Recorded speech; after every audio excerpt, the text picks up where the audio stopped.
Oyster, जिसे हम और आप आम भाषा में सीप कहते हैं, अरे काफी फेमस सी फूड है ये और लोग इसे खाना काफी पसंद करते हैं और बड़े चाव से चटकारे लेकर खाते हैं। भारत के ही केरल, तमिलनाडु, आंध्र प्रदेश और गोवा में इसे काफी पसंद किया जाता है। इवन फॉरेन टूरिस्ट के बीच में ये इतना ज्यादा फेमस है कि कई जगहों पर ऑयस्टर की खेती भी की जाती है।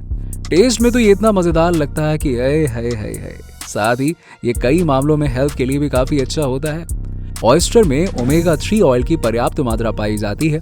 अब ये ओमेगा 3 फैटी ऑयल एसिड दिल की धड़कनों को नॉर्मल रखकर हार्ट स्ट्रोक को कम करता है, इसीलिए ये हार्ट के लिए काफी बेनिफिशियल होता है। लेकिन हाँ, कई मायनों में अगर इसे ठीक से नहीं पकाया जाता है तो कई बार इसके कुछ बड़े नुकसान भी होते हैं। इसीलिए अगर कोई हार्ट पेशेंट है तो उसे बिना डॉक्टर के कंसल्टेशन के इसे नहीं खाना चाहिए। भारत के आंध्र प्रदेश से लेकर गोवा और कुछ और जगहों पर इन ऑयस्टर की कुल 6 प्रजातियां पाई जाती हैं और इनके हेल्थ बेनिफिट को देखते हुए ही इनकी खेती भी शुरू कर दी गई है। अगर आप भी जानना चाहते हैं कि भैया इसकी खेती कैसे की जाती है, ये तो बताओ, बस वही बताने के लिए हम आए हैं। इस वीडियो को पूरा एंड तक जरूर देखिएगा, आपको भी मजा आएगा। दोस्तों, ऑयस्टर की खेती और फैक्ट्री प्रोसीजर के बारे में जानने से पहले हम ये भी जान लेते हैं पहले कि ऑयस्टर आखिरकार होता क्या है, ये कौन सी बला है। देखिए, आपको बता दें कि ऑयस्टर यानी कि शीप एक तरह का जल में पाया जाने वाला जीव होता है। इसे हिंदी में कस्तूरी या फिर सीप भी कहा जाता है। इसके ऊपर एक तरह का खोल यानी कि लेयर पाई जाती है। वहीं इसके समुद्र के निकालने के प्रोसेस में इसे बड़े बड़े जहाजों की हेल्प से जाल डालकर निकाला जाता है और फिर इसे कंटेनर में भरकर साफ पानी से वॉश किया जाता है। इसके बाद इन्हें कंटेनर में भरकर बड़ी बड़ी गाड़ियों की हेल्प से यानी कि ट्रांसपोर्ट की हेल्प से फैक्ट्रियों में लाया जाता है, जहां पर इनकी प्रोसेसिंग शुरू होती है। अब आपको बता दें कि फैक्ट्री में इनके खोल को हटाया जाएगा, फिर आगे की प्रोसेस की जाएगी। इसके बाद इन्हें ट्रकों से अनलोड करके फैक्ट्री में बने बड़े कंटेनर में रखा जाता है। समुद्र से लाए गए इन ऑयस्टर की क्वांटिटी लाखों में होती है और इनसे लाखों टन का फूड प्राप्त किया जाता है। कंटेनर पर रखने के बाद वर्कर्स की हेल्प से इन शीप के ऊपर के खोल को हटाया जाता है, यानी कि इस जीव को इसकी लेयर से अलग किया जाता है।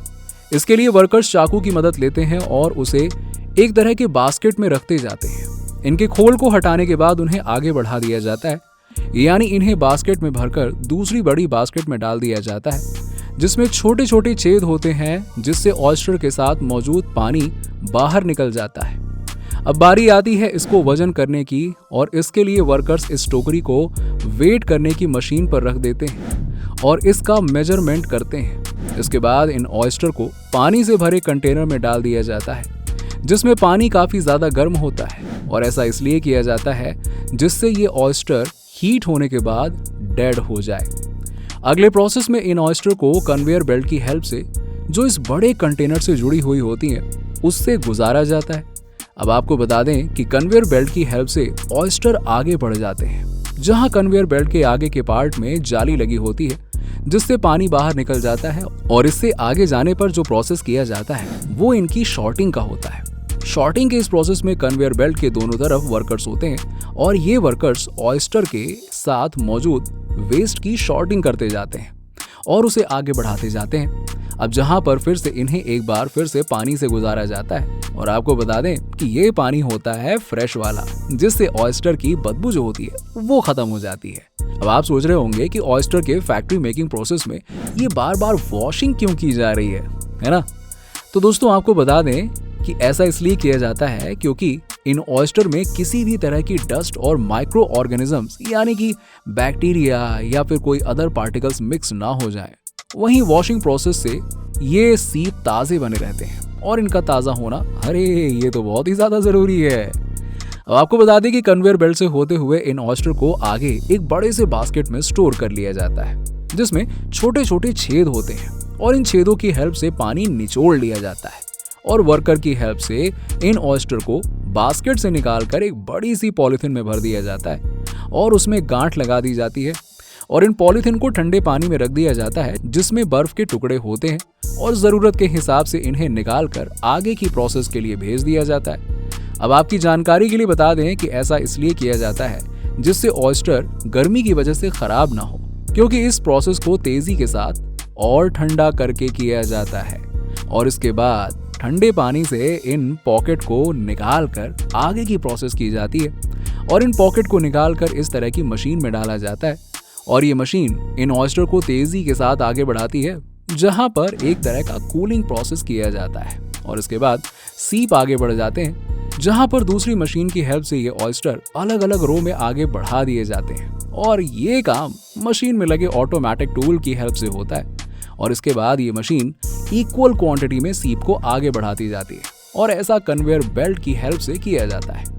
आगे बढ़ते हुए ये ऑयस्टर पैकिंग मशीन की तरफ बढ़ जाते हैं, यानी अब बारी आती है इनके पैकिंग प्रोसेस की और इसके लिए इन्हें पैकिंग मशीन में भेजा जाता है, जहां पर शावर लगा होता है और ये मशीन ऑयस्टर के साथ पानी को भी पॉकेट में पैक कर देता है।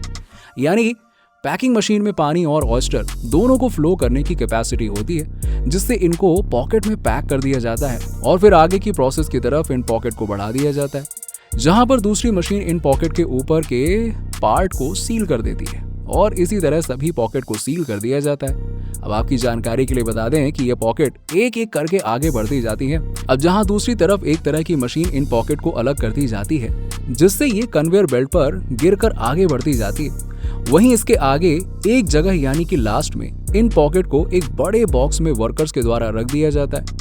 अब आपको बता दें कि जिन बॉक्स में ऑयस्टर पैक किए हुए पॉकेट को रखा जाता है, ये बॉक्स फोम का बना होता है। वहीं आप ये जानकर हैरान हो जाएंगे कि इस बॉक्स में बर्फ के टुकड़ों को भी रखा जाता है, जिससे ऑयस्टर किसी भी कंडीशन में खराब ना हो। जैसे कि आपको पता होगा कि इन पॉकेट के अंदर पानी भरा होता है, जो ऑयस्टर को ताज़ा रखता है। वहीं इस बॉक्स में ऑयस्टर के पॉकेट और बर्फ को एक साथ रखकर बॉक्स में लगी पन्नी की हेल्प से इसे ढक दिया जाता है और फिर इसके ऊपर ढक्कन लगाकर टेप की हेल्प से इसे सील कर दिया जाता है। सील करने के बाद इन्हें वर्कर्स की हेल्प से एक जगह पर स्टोर कर दिया जाता है। इसके बाद यानी कि लास्ट में इन बॉक्स को ट्रांसपोर्ट की हेल्प से मार्केट में भेज दिया जाता है। लो भैया, जहां से आप इन्हें खरीद कर बढ़िया चाव के साथ इसका मजा लेते हुए टेस्टी टेस्टी फूड बनाकर खा सकते हैं। अब आपको ध्यान दिला दें कि फैक्ट्री में इनके प्रोसेस को कम समय में किया जाता है, जिससे ये ताज़ा रहें और वहीं इन्हें एक तरह के केमिकल से वॉश किया जाता है, जिससे ये जल्दी खराब भी ना हो। ये भी तो बहुत ज़रूरी है। और आपको बता दें कि लोग इन्हें सॉस के साथ खाना बहुत ही ज़्यादा पसंद करते हैं। सीपों को आधे छिलके के साथ भी खाया जा सकता है, कच्चा, बेक किया हुआ, तला, डिब्बा बंद, भाप में पकाया हुआ या उबाल कर खाया जाता है, या फिर जिसकी जैसी मर्जी। कोई इसे ड्रिंक के साथ भी खाता है, कोई इसे चखना बना के भी खाता है, जैसी जिसकी मर्जी यार। वैसे इस जीव को दुनिया में बहुत ज्यादा खाया जाता है और इसे लोग फ्राई करके या फिर बिना फ्राई करके भी खाते हैं। इसके अलावा चीन, जापान और नॉर्थ एशिया जैसे देशों में ये तो बहुत ही ज्यादा खाया जाता है और इसका एक्सपोर्ट भी किया जाता है। रिपोर्ट्स के अनुसार ऑयस्टर में ऐसे न्यूट्रिएंट्स पाए जाते हैं जिससे हमारे शरीर को इसके खाने से कई सारे फायदे होते हैं। लेकिन आप ये मत सोचना कि सिर्फ इसके खाने से ही फायदा होता है, कई कंडीशन में इससे नुकसान भी होता है। और आपकी जानकारी के लिए बता दें कि ऑयस्टर में आयरन की मात्रा काफी ज्यादा पाई जाती है और इसको खाने से हमारे बॉडी में आयरन की मात्रा बढ़ती है और वहीं ये वजन कम करने में भी काफी मदद करता है। क्या आप जानते हैं कि सीप से मांस निकालना सकिंग कहलाता है, यानी कि इस जीव को इसके खोल से निकालने के लिए स्टील के चाकू का इस्तेमाल किया जाता है। और आपको बता दें कि सीपों को जमाना या उन्हें गर्म पानी में डुबोना आमतौर पर अपनाई जाने वाली 2 विधियां हैं। हालांकि भारत में सीपों को 5 से 8 मिनट तक भाप में पकाना सीपों के वॉल्व खोलने के लिए सही पाया गया है। इसका मतलब है कि अगर इन ऑयस्टर को कुछ मिनटों के लिए हीट कर दिया जाए तो इनकी जो खोल है वो बड़े ही आसानी से ओपन हो जाती है, यानी कि निकाली जा सकती है।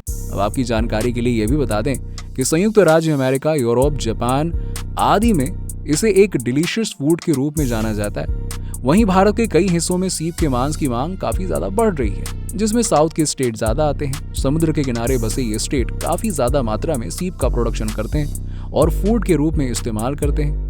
ऐसा कहा जाता है कि ऑयस्टर सबसे फेमस समुद्री जानवर है और ये सबसे ज्यादा यानी लार्ज स्केल में खेती की जाने वाली प्रजातियों में से एक है।